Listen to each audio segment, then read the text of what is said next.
Hey, Dennis, how are you?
Is there any way you can make me co-host?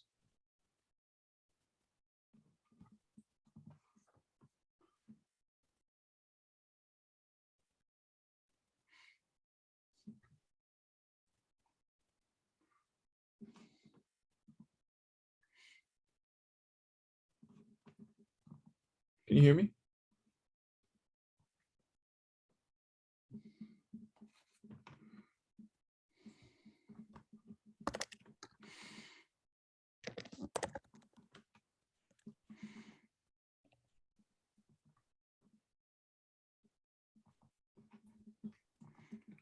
Hey Grant, how you doing this morning?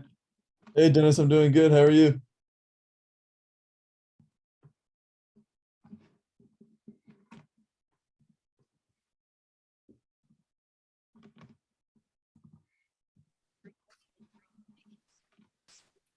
Hey Grant, can you hear me okay?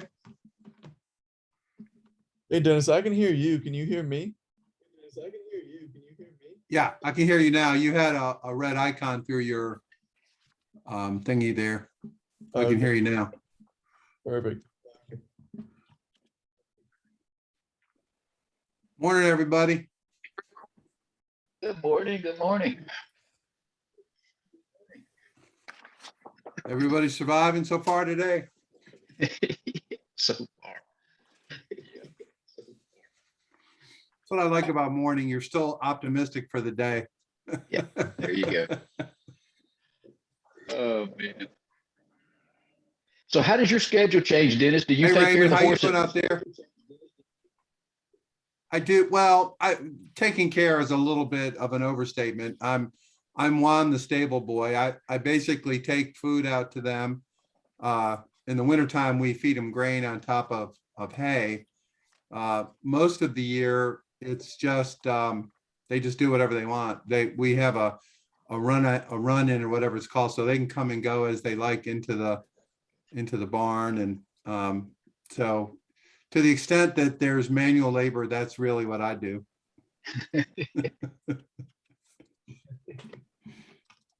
So I'm not a horse person. I think I probably weigh almost as much as the horses. I'm not sure, but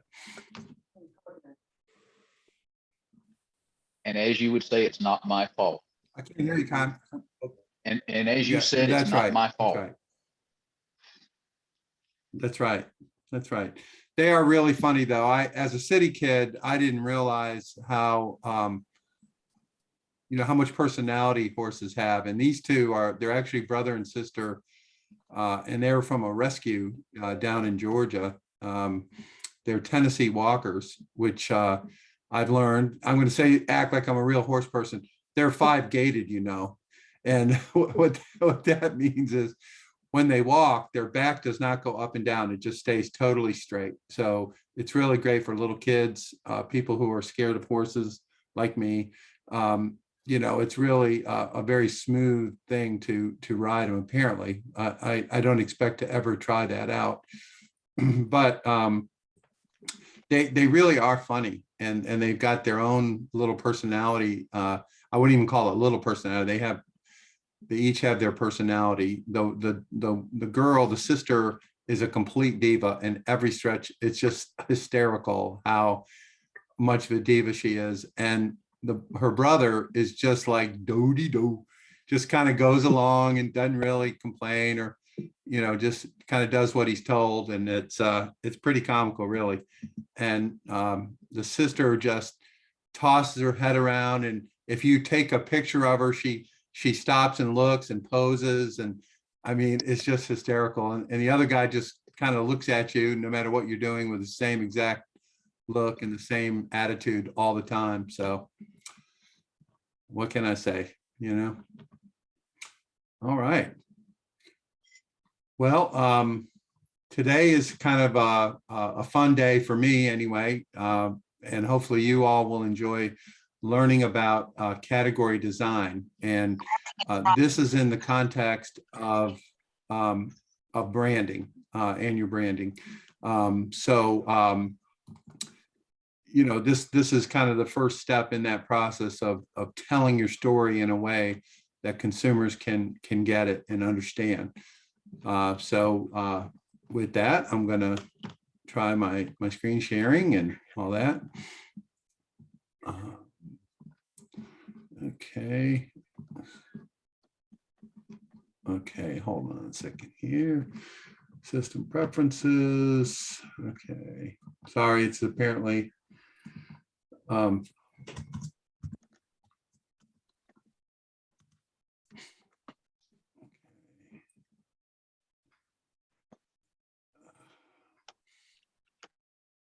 okay. All right, so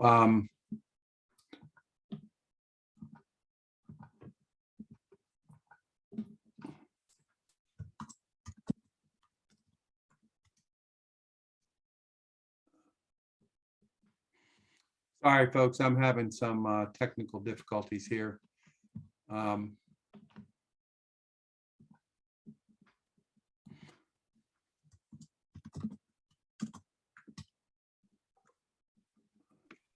That would be Grant's fault, isn't it?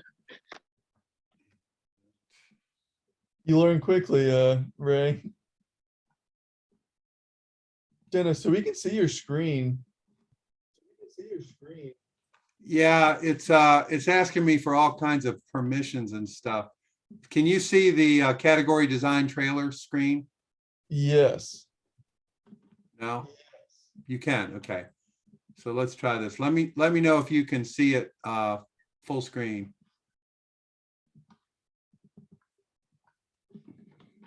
We you see can. that? Yep. Okay.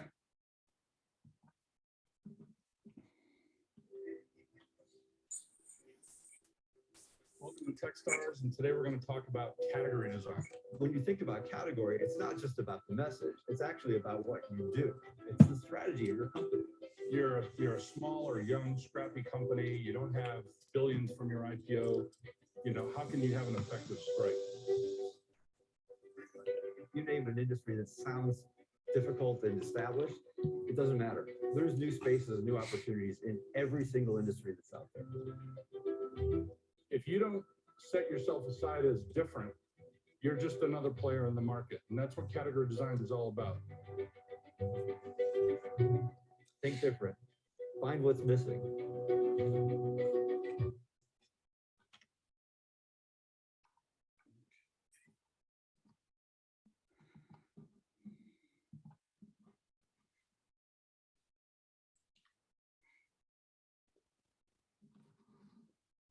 So I want to walk you through the basic ideas about what category design is all about and how to think that way and how to how to take your company in that direction if that's something you want to do.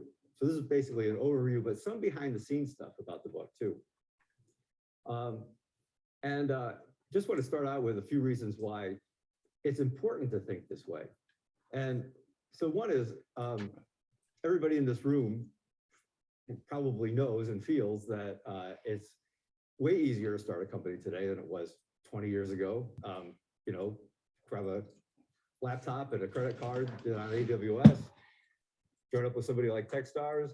You know, a couple people can have a company up and running in no time that can compete with the giants of the world. But what that means is that if anybody has a really interesting idea in an interesting new space, it quickly looks like this, with you know, 1,000 other companies piling in to do what you're already trying to do. So it becomes really hard to stand out unless you are establish yourselves as some kind of a leader, a thought leader, a category king in a particular space.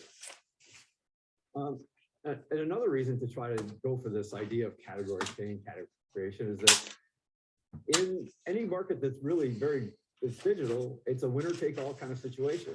And you can measure that any way you want. You know, market share, you look at on-demand transportation, and Uber is the obvious category king in this space. It takes 72% of the market share, Lyft 23%. And so market value is another way you can measure it. And Airbnb in particular space worth $30-some billion. When HomeAway was sold, it was worth about $4 billion. Whether it's, you measure it by total usage in the space of online storage, Dropbox kind of identified the category and came to dominate it. And even with all of Google's power and capabilities, it still only has 70% of the usage of you know, this kind of online storage space. And another interesting reason for wanting to be a category king is the category kings tend to attract the best people. And here's a way we know about this.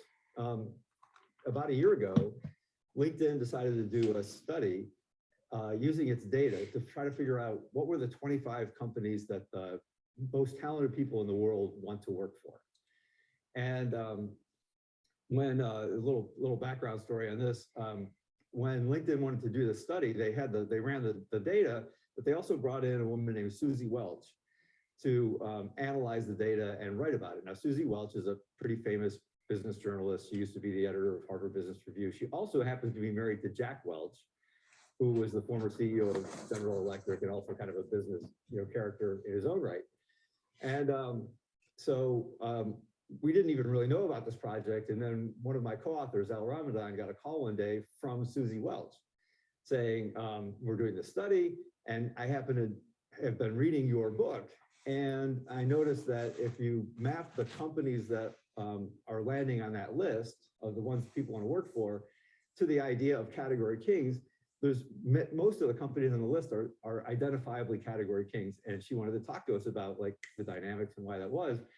But towards the end of the interview, Al thought he'd ask, he says to Susie, well, how did you end up running across our book? And this was one of my favorite things I ever heard about the book was she said, well, you know, my husband's Jack Welch. And I was like, yeah, I know who Jack Welch is. And she said, well, Jeff Bezos gave your book to my husband and said, you should read this. And then my husband gave it to me and said, you should read this. So this apparently we're floating around in some pretty high, you know, stratospheric circles there. But the bottom line here is that is also a really good reason to want to identify yourselves as this category king.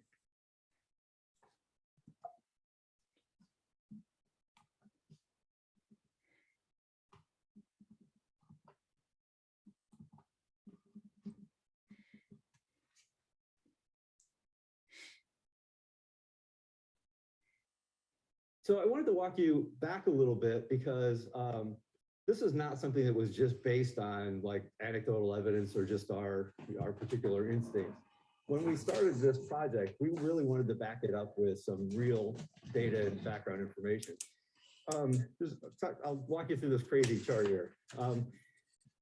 We took data from thousands of venture-backed companies and just ran it and asked a whole lot of questions of this data and trying to see what kind of patterns we could get out of it.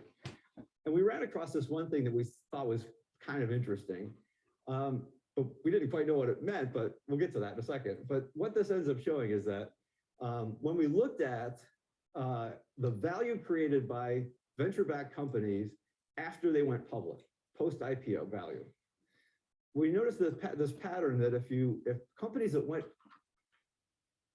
old, the trend line basically had them dropping in value from IPO time to after the post IPO value tended to go negative. Companies that went public between 6 and 10 years old created enormous post IPO value. And companies that went public after they were 10 years old tended to basically flatline. Didn't really lose value. They didn't really excite anybody either. And we wondered what this meant. We took it to places like Morgan Stanley and JP Morgan, the investment bankers there, and we said, we showed them this, and then they said, this matches our instincts. This matches what we see. We never ran the data, but actually it's really interesting that, this kind of proves out, but kind of makes sense to us. But they didn't know why this was happening either. So we went searching, and we ran the next step when we asked why this was happening. Oh, by the way, yeah, this is a little reminder of that 6 to 10. Some of the biggest successes. Facebook went public at 8 years, Amazon at 8 years, Salesforce at 6. Uber in 2018 is 9 years old, so it suggests that if they go public in a year and a half, just don't buy the stock. So we asked, why is this happening? And that led us to the work of an economist named Paul Gorosky. And Paul Gorosky studied category life cycles. And he ended up creating this very simple chart that has 2 steps to it, and I'll walk you through each one. So the first step is and this makes intuitive sense if you think about it. When a new category gets identified, and you're down here basically, and one company or 2 companies figure out that there's some new invention, some new cool thing to do. There's hardly any companies in the space. As soon as, think back to that chart with like a zillion companies on it, as soon as it starts to be identified that it's interesting space, zillions of companies jump in, right? You get this spike in the number of companies in the space. And then you get this time period when the number of companies starts to drop off because 1 or 2 kings solidify. They either acquire some of the other companies in the space or the other companies go out of business. And the category starts to fall into a smaller, and then over time, it kind of flatlines. It kind of stabilizes at a few companies that are dominating that space. The other half of the curve goes like this, which is when a category is created, obviously it's worth pretty much nothing. And it takes a while for people to get the idea and it starts to have some real value into that category. And then all of a sudden it catches on and it spikes. The total value of that category starts to spike. And over time it matures and levels off. So Gorosky put these together and created this chart of what a category life cycle looks like. And as you can imagine, the value is still climbing. The number of companies pile in, even though the value is not there. Suddenly the category catches on, king emerges, and it consolidates. But the category is actually taking off now and spiking. And then you get to some place where there's 2 or 3 companies dominating, and the category is pretty much mature and flatlining. And as you can probably tell, when you look at that chart and you say, well, that kind of overlaps to this. And it makes some sense because in this particular phase, the category is very uncertain and who's going to be the king is very uncertain. So you get situations like Groupon going public when it was 3 years old, and you've got a category that looked really promising, but ended up not being so promising. And a company that went public at a huge valuation and ended up tanking afterwards. In this particular time period, you end up with 1 or 2 companies emerging that seem like they're going to be the obvious kings of this spiking category, and investors are very excited. That's when you want to put money in a company, and so the value starts to climb because it's got a lot of upside. And then in this last phase over here, what tends to happen is that as the category sort of matures and flatlines, and the number of players that consolidates, it's all of the excitement is out of it. It's just basically a mature stock at play at that point. So that's why when companies go public with it, late, it doesn't do bad, it doesn't do good. It's just that all of the information is already there, right? You're not really like investing in something that's going to spike.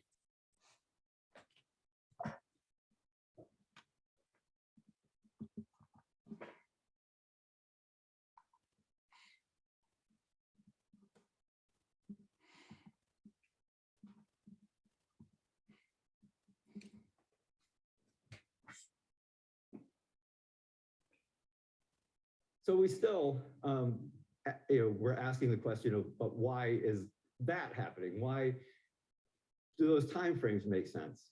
And that led us to brain science of all things. And I had a role in this because this is a book that I wrote, came out in 2011, that was about the intersection of brain science and computer science and how those two fields were learning from each other. And by doing this book, it plugged me into the neuroscience community. And of course, we were big fans of Daniel Kahneman's book, Thinking Fast and Slow, which is all about our brains and how they work and the biases that we have inside our brains. And so I took the data and the research we had done to a few of my neuroscience friends and said, like, what does this mean to you? Like, how does this map to anything that you understand? And they said, absolutely, it does. They started talking to us about the cognitive biases in our brains. And cognitive biases are these things in our brains that make us make decisions that are not based on logic. We actually don't make decisions based on facts.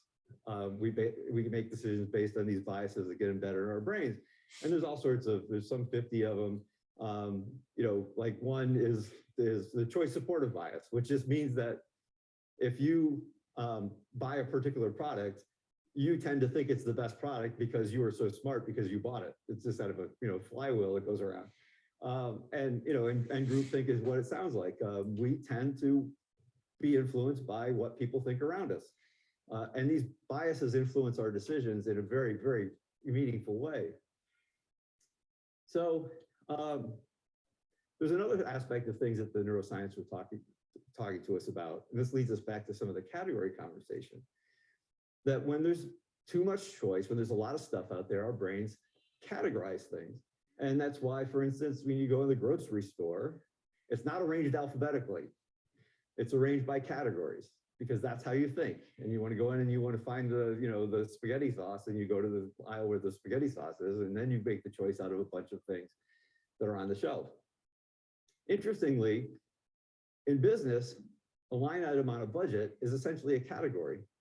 And that's how, again, we think when we run a company. We need, I know I need some public relations, for my company. And then you think, what's the company that's the most, the dominant one, or the one that, is most important for me to engage in that category. So a winning category strategy actually creates a new line item. If you're a B2B company, creates a new line item on somebody's budget.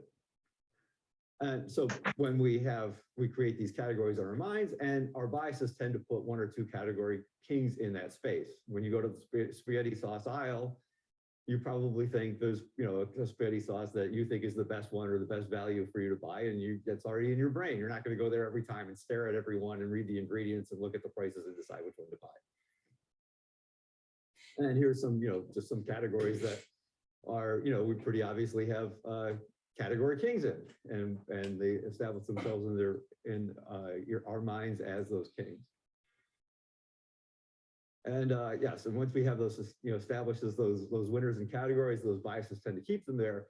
So what that all comes back to is the idea that if you're the CEO of a company, one of your jobs is to actually exploit these brain shortcuts. It's actually to condition our minds and make us have those biases in our brains, and so that you can, be seen as this category king and embed people in people's brains. And the back end of this that we got from the as we talked to the neuroscience folks, is that it takes sustained effort. It's not something that happens with one TV commercial on a Super Bowl. It happens by over and over emphasizing that particular product and that brand and that in convincing people that space exists and that you're the king in it.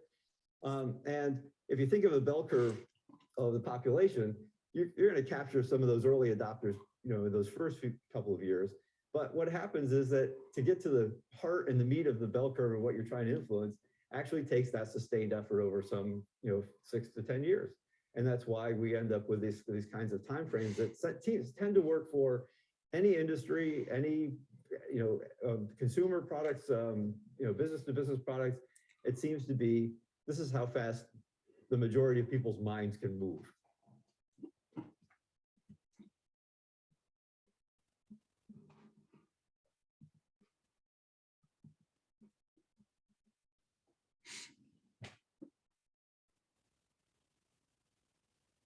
So as a CEO or a company founder, I mean, basically, you know, what it comes down to is maybe your most important job is to condition people's brains. This is Steve Jobs conditioning our brains. And when he got up on stage, this was classic Steve Jobs, when he got up on stage to introduce the iPad, he literally got up and he said, we are creating a new category of product. And he said, you know, we have this new age of digital media. We consume this digital media. The phone is too small. The screen's too small to really enjoy, you know, video and things like that. The laptop's too big. It's too clunky. You can't really sit on your couch and lounge and do it. And so we're going to introduce this new category of product that's made for our times. And it's this thing called the tablet, and our product is called the iPad. And he established the idea of, we didn't know we even had that problem before Steve Jobs got up on stage and said, you know, you have this problem. And then we all go, oh yeah, actually I do have that problem. I would like to have something like that. And by identifying the category and identifying the problem, he convinced us that he had the solution, because he was the only one that was smart enough to figure it out. And we go, yeah, no, I guess I do need an iPad. I'll go out and buy one, $400, great. Importantly, though, the idea is, if you think even of the Steve Jobs example, when you think about category, it's not just about the message, it's actually about what you do. It's the strategy of your company. And it informs everything about your company. And we use this chart, this is in the book. And let me explain. So as many of you probably know very well, right? You know, when a company starts, it basically starts with product design. It's a couple of people have a good idea, we can build this thing, or we see this opportunity, and you go and you build a product, and that's what you're focused on, creating this cool new thing. And then usually the second thing that happens is, okay, I've got this cool new thing that I've created. Now I need a company to, you know, build it, sell it, do all those things that a company does. And you start thinking about, what kind of company do I want to have? So, you know, where do I want to put it? What kind of people do I want to have in it? You know, what's the logo look like? All those things are designing your company. Now, I would guess that most of you and most people who ever start a company basically stop there. Got a product, we got a company, go. And what we found when we studied all of these companies was that the companies that really succeed and really blow it out have a third thing that they think about, and they think about the space they're going into and how to influence it and how to create it and how to develop that category in people's minds. And by seeing the space, by understanding what the space is and what the problem is they're going to solve, it actually comes back and influences all these other things. Because when you see this very clearly, it helps tell you what kind of product to build. And when you see the space very clearly, it helps tell you what kind of company to build. But also it's a constant motion, because whatever, you know, the product you've built and the company you've built help influence what the category is that you're looking at. It's but all of these pieces need to go together to help you to you know, have a really you know, forward-thinking company strategy.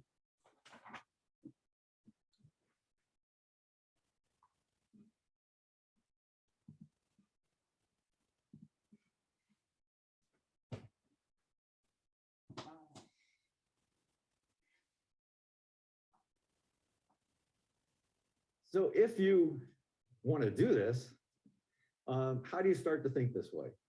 The idea of looking for what's missing.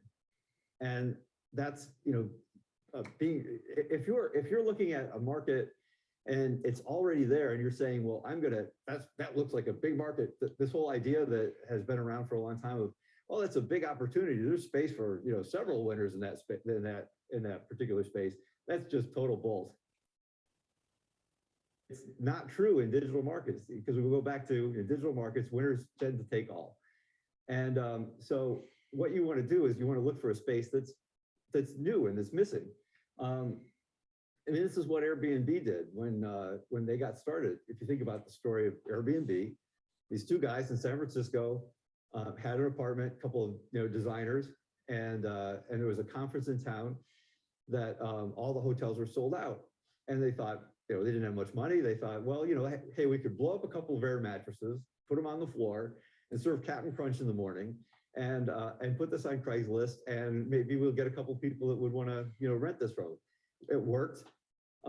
They quickly realized they thought this, and actually the whole company in the beginning was geared towards the idea of creating space when there were big conferences in town, in any particular town. But they thought realized that there was this missing thing of how do you have these sort of short-term opportunities to rent the place, when hotels don't work and you don't want to have a long-term rental on something like Home Away. And they constantly saw a bigger and bigger missing as they went, but this was a new space that they created. In fact, at one point, I was at this big business conference and sat next to the CEO of Marriott, and I turned to him and I said, well, you guys must really hate Airbnb, don't you? And he surprised me, and he said, no, we don't hate them all. We don't even feel like we compete with them. He said, we hate like Expedia and Travelocity because they their fees take a portion of our revenue, but these guys, like, we don't care because they see it as a completely different space.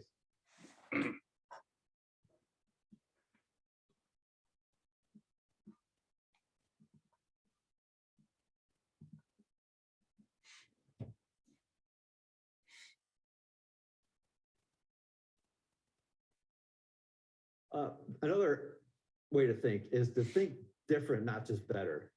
If you're entering a space, a market space, with the idea of, well, okay, I see that company is doing this already, and we can go in there and just do it a little bit better. That's a way to have to claw for market share, not a way to like really blow it out as a category king. And so thinking about some things, you want to be seen as something that's different, not just better.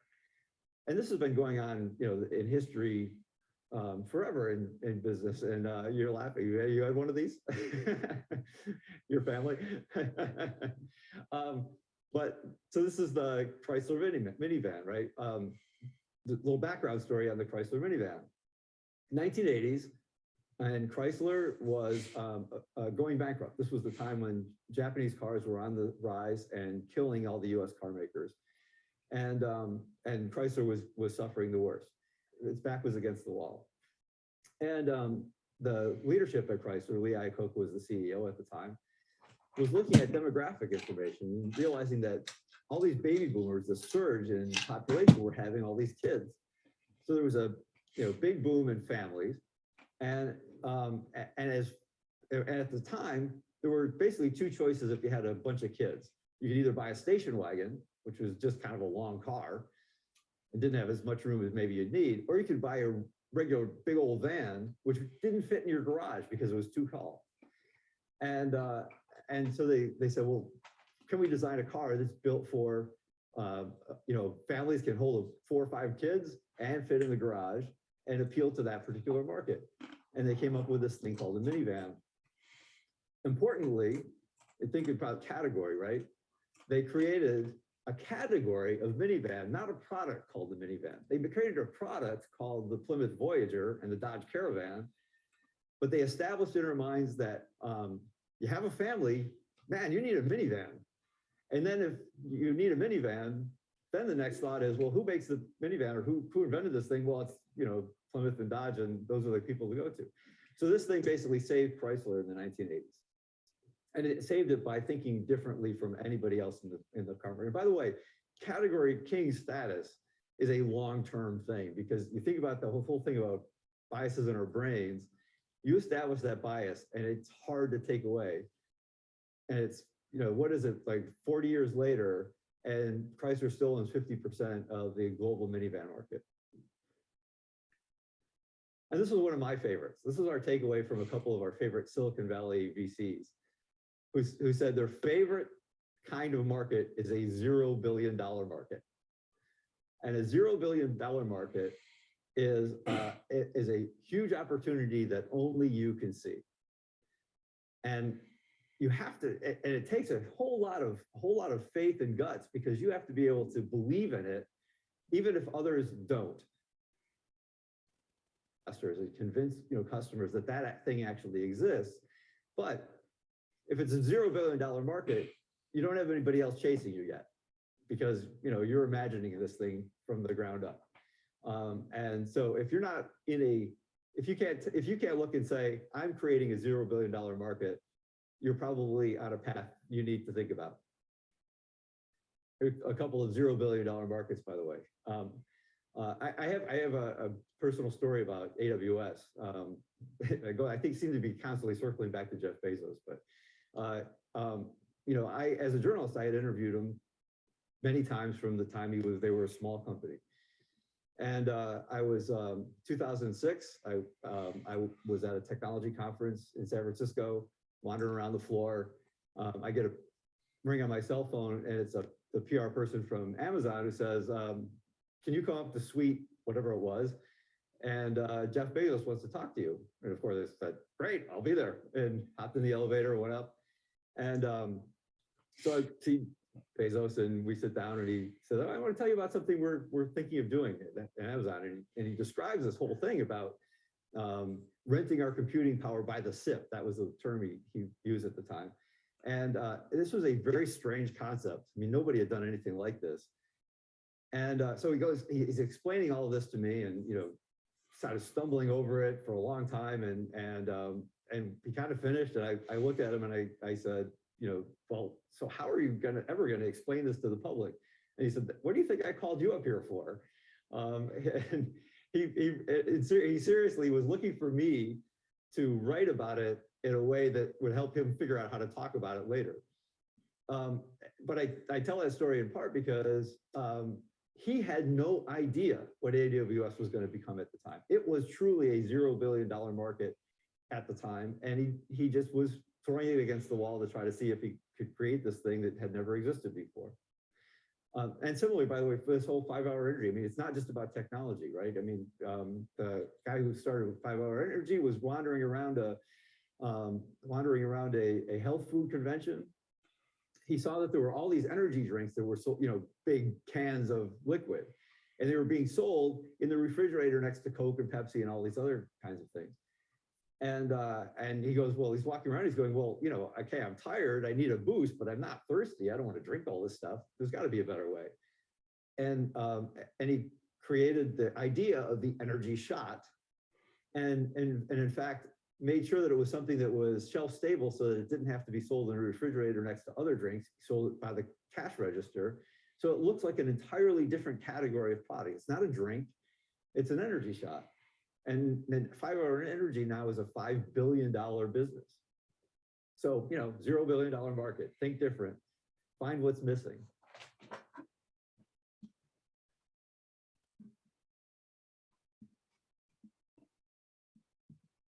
Okay.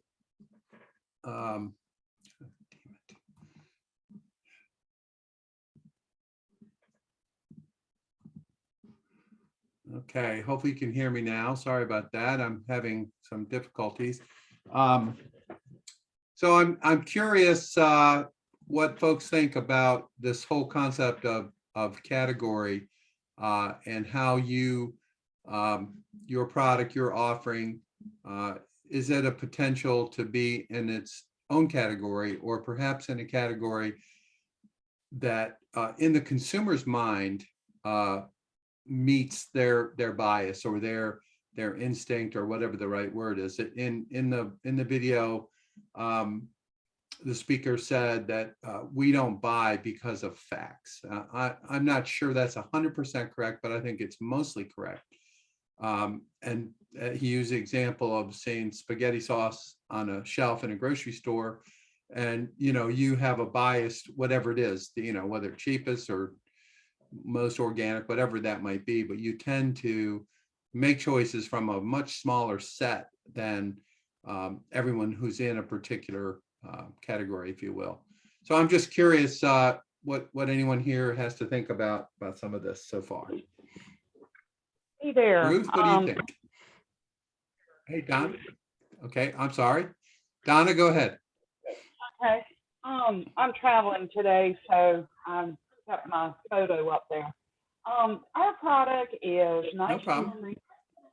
However, a lot of pimento cheeses are chunky, and we're finding after numerous years at the farmer's market that most people actually are interested in creamy. It's a texture thing.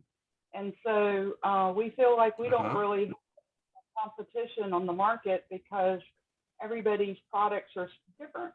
And so from ours. And so that's where we fall with our pimento cheese. How do you communicate that to potential buyers? It's actually on the label, but when we were first in business, you know, we would be at the farmers markets or other events, and we would actually provide tasting opportunities. And so that's how we know that a lot of people, I'd say about 8 out of 10 people prefer creamy over chunky, as different people have different, you know, issues with textures and different things like that. And so just providing samples over the years. Fortunately, we were able to launch our business before COVID, and it really made sense to be able to provide samples. And we miss doing that, but you know, we're really thankful that we were able to get out there before it was not really acceptable for providing samples. It is coming back to that, but it's, Mhm. you know, a slow process. Very, very cool. Anyone else want to jump in here? Ruth, I think I cut you off. I'm not sure. No, actually, I was sitting listening, but I did have a question on Okay. the guy's name. I missed his name at the beginning, and the book that he had Jack Welch had read. Yeah, it's called Play Bigger is the name of the book. And the Thank guy's you. name, I think, is Manley, Thank you. I think is his last name. But if you look for Play Bigger, you'll find it. Yeah. Anyone else want to comment on this whole idea? I do want to preface something that I realize that some of these videos you're going to see that they're aimed at you know, venture funded startups and a lot of discussion about market cap and all that kind of stuff, which doesn't necessarily apply to many of us. But the point is, does apply. And that is this idea of occupying the mind space of a buyer of what it is that you're doing and how you fit in whatever that value proposition is. And in Donna's case, she just described that her product is creamy, whereas most of the pimento cheeses are chunky, as one example. So I'm hoping that you don't get too caught up in the lingo and the discussion, but you know, creating value is pretty universal in my opinion. It's just who gets that value. You know, if you're not venture funded, then you're going to get the value, right? Not the investors. Your company. You're the one creating value for your company and for your consumers. So the idea is really think of it that way, even though a lot of this stuff you'll see has an orientation toward venture capital. Hey, Dennis. Anyone else want to jump in? Ray? This Hey, is Ray. Ray, if I could please. Our thinking and where we're trying to mold the brand is for Southern Mountain heritage cuisine that your grandmother used to make for you. But in this world of instant this and speed food that you can't get anymore. We think that there's a premium pricing opportunity if we're in the right venues or marketed to the right people. And it gives us a lot of flexibility within that for different products within that. So if I was going to say we wanted to be the king of a category, then it's kind of creating a new category in my mind. And maybe it exists. I mean, people like Ruth Taylor, you know, they have a niche in that as well. I believe that those wonderful jams that she makes are certainly part of that heritage. But I don't know if I'm off course in thinking that way or not. Thank you. Yeah, I don't know either. You know, it's really it's really for the market to judge, right? Are you able to communicate what it is that you're thinking and that you're hoping? And you know, it's really a testing type situation. Is that in fact appealing to enough people to justify your business effort? So we're going to talk more about that, and that's really the crux of this class, in my view, is really getting a sense of what it is that you are doing and who is responding to that. Who are the market members, the purchasers, and we try everything we can to help you figure that out. And you're going to see that it isn't an easy yes/no answer, or this is good, this is bad. It doesn't work like that. It's really different for all of you, and hopefully we'll be able to help you go down that path. And there's a lot to it. And somebody like Ruth, you know, we use Ruth all the time, but she's been doing this for 12 years. So she's got the bruises and battle scars from 12 years. So that's not an insignificant amount of time to be learning this stuff. So I thank you for sharing that, Ray. And I'm thinking about all of you and your businesses, and I'm trying to learn, who you are and what you're trying to do, so that I can be helpful from my limited perspective, to make some adjustments or to figure out ways, to be a category king. Samantha, why don't you speak up? You're been in the trenches for a long time. Well, I just had a thought too myself. Can't hear you. Oh. There you go. Now I hear you. I hear you now. Sorry. Again, good morning, everyone. I was just thinking that it's been hard during COVID just because how isolated we've been, in order to get the feedback that we need about where our customers are and how to meet them where they need help. Because I do believe the customers tell you what they want all the time. You'll find your customers. Your customers will tell you what's great. And especially, I found on my journey, since it was a family recipe, it was just something I always grew up with.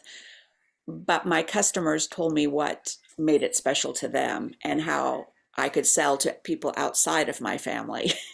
Because I didn't know, how to do that really, because it was just something that had always been on my table.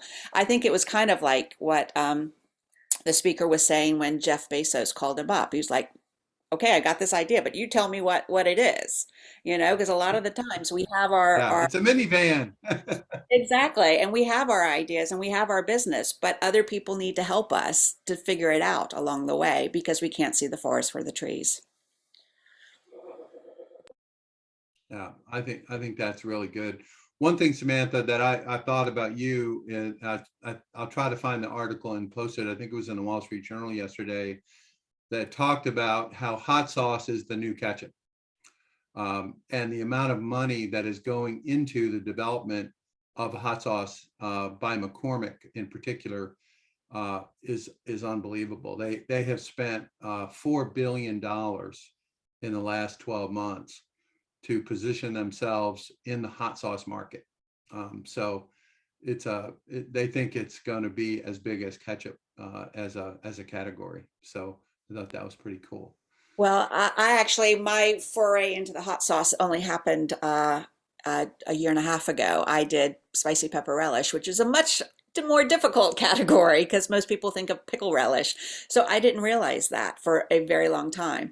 And to tell you the truth, I did a hot sauce because I thought that will help me. That's going to help me, because if that is a known entity, people will know hot sauce. They don't need to be educated about my product. That is my family product, and that's why I started. But it's interesting. I've learned a lot. Yeah, that's great. Anyone else want to jump in here? Chris, Carol, you're kind of in a little bit of a different situation in that you're you're making quite a few different products. Is that right? We do make a number of products. When I started this years ago as just a hobby, I did what you should not do, is to make too many different products. And so over the years, we've really tried to cut back on what we make, but I continue to focus on our core line of our tea cookies because they do have a longer shelf life. So that's, with that line of product is what we're trying to wholesale because we can ship and it will hold up. And then at our local markets and our online sales, we do offer some other products that have a shorter shelf life, so they're more like baked to order. And Mm-hmm. I'm for a long time have kind of thought, how you fit in, and like the example I've always been given many times is Zappos is not in the shoe industry, they're in the customer service industry. And I think we're not in the cookie business. And I think this concept might apply to a couple of the other folks in this group. We're in like the connection business. We make a product to help people connect to their friends and family and share the stories and create traditions, because that's, our influence is my grandmother. And I think there's more than one person here who has that kind of influence from family recipes or traditions. Yeah. Yeah, I think that's great. I think that I don't know, somebody's unmuted here, but sorry, it may be me. I don't know. I think that the challenge for everybody is to connect that why that we talked about yesterday. Why are we doing this? To what it is that we do on a daily basis, and as the market makes demands on us, like customers are saying, I want this or I want that. It's a struggle. I don't know if it's a struggle. It's a challenge to make the right call, right? To not go down too many blind alleys. But I think if your why is really clear, what you're trying to accomplish, and you communicate that and find your tribe of people who get that, I think it makes it a little bit easier. But it is what it is. It's a real challenge. And this idea of category design, it's a little bit esoteric. But if you ask yourself what business you're in, I would not have expected Chris to say we're in the business of promoting human connection, family connections. I didn't know that. I didn't understand that was the purpose of your business. So these are all examples. The example of the pimento cheese. I'm a Yankee. I'm not a big pimento cheese guy. I don't know that much about it. My wife makes it. It's good. But the fact that 8 out of 10 people prefer smooth over chunky, that's a big deal, right? That's a major understanding of the market. And so to the point that your messaging says, we are the smoother pimento cheese. We are the smoothest pimento cheese, whatever the language is. But you see where I'm going. There is a category of smooth pimento cheese. There's only one player in it, it sounds like to me at this point. So this is all instructive of what we're trying to do, and that is to find the space that what it is you're trying to do. We talked about the why. Now we're starting to talk about who do we address our why to? Who is it? And defining the category that you're in will help you a great deal. One thing I do want to throw out, if anybody here has experience with either RangeMe or Fair.com for wholesale type stuff, would love your thoughts on that, or if you want to talk about it. even as a session. I think that that's something that quite a few people in the group have communicated to me, that that's something that they're interested in learning more about. So if anybody has experience, Samantha does. What do you think, Samantha? I've been on RangeMe for a while. I did the free version for a very long time until the Department of Agriculture helped sponsor us to get the more paid one because it's very expensive, the paid version. I've had some interest, requests for samples. I haven't, and I see that they're now trying to do the ordering themselves. So they're trying to become a wholesaler as well instead of just the mediator. I don't know. It's been okay. It's not been great. If I had paid for it, I would have been very upset. Yeah. There are a lot Yeah. other avenues out there. It was RangeMe. What was the other one that you were interested in?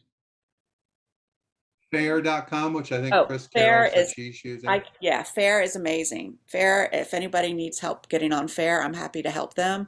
That helped me survive the pandemic, really. And I actually had somebody, excuse me, ask me about Atlanta Mart, and that's always been on my list, but it's very expensive.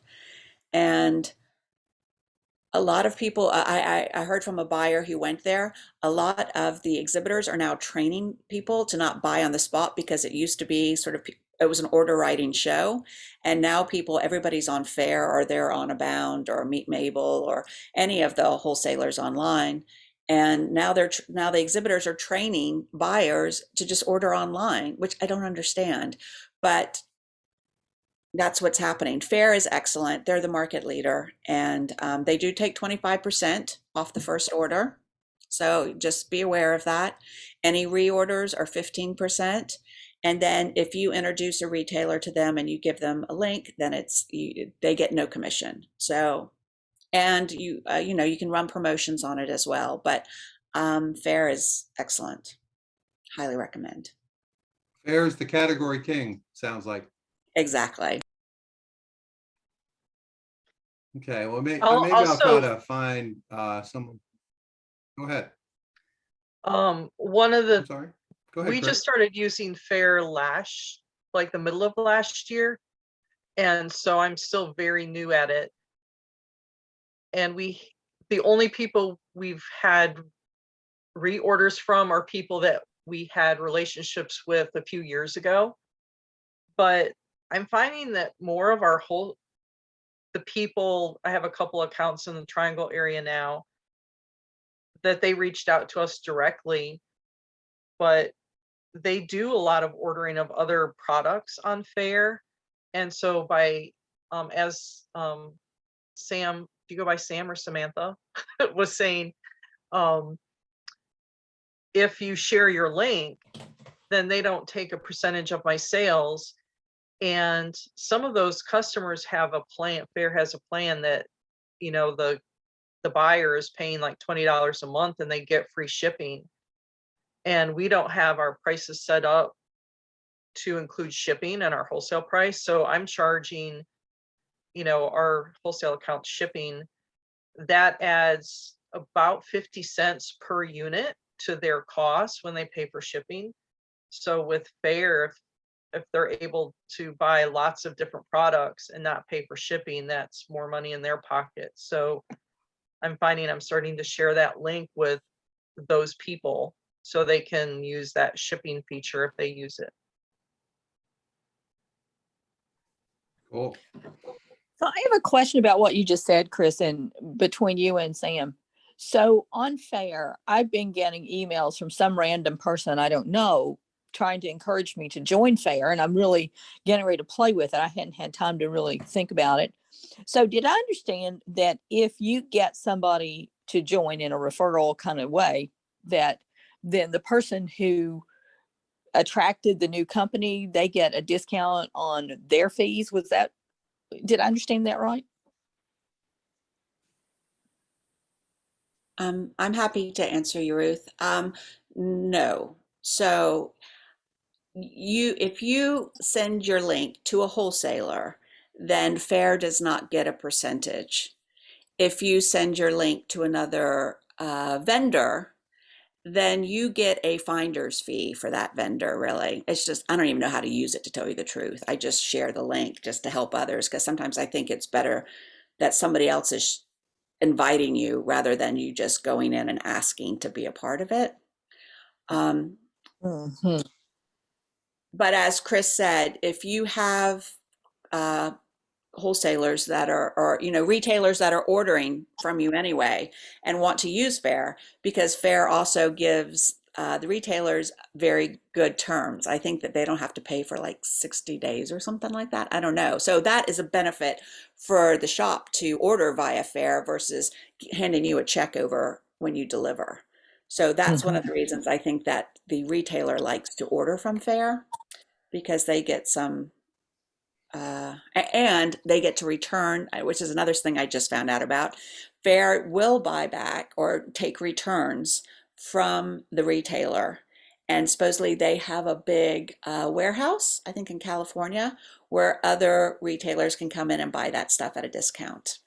So it's kind of like the Amazon sort of model where you can go in and buy returns from Amazon. So that's another sort of area for them as well. Because I just learned that myself, because somebody returned my product because they had to close their store during COVID. And so Fair took it back. And then I guess they were able to resell it in their warehouse.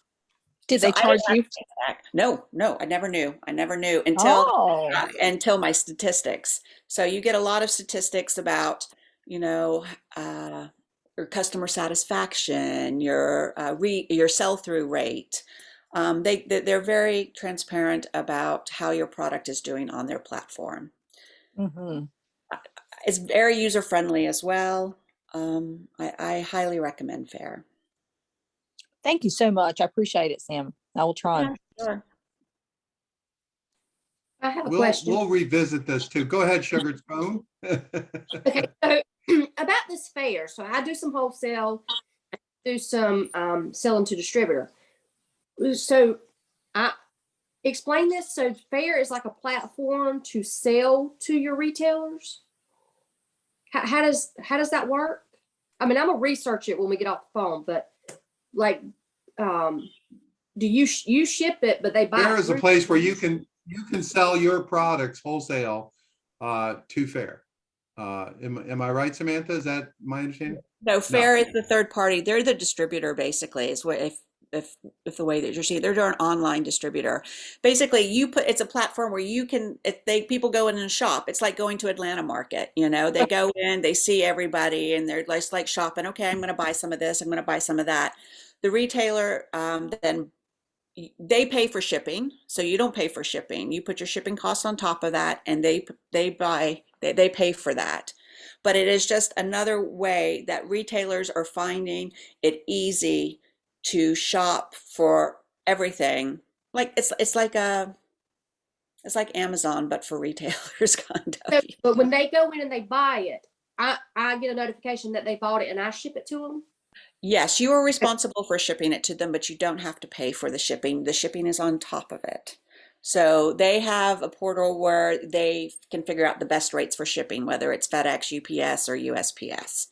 Okay, and you just incorporate that in your pricing. That gets added, no, that gets added on top of what they bought. Okay.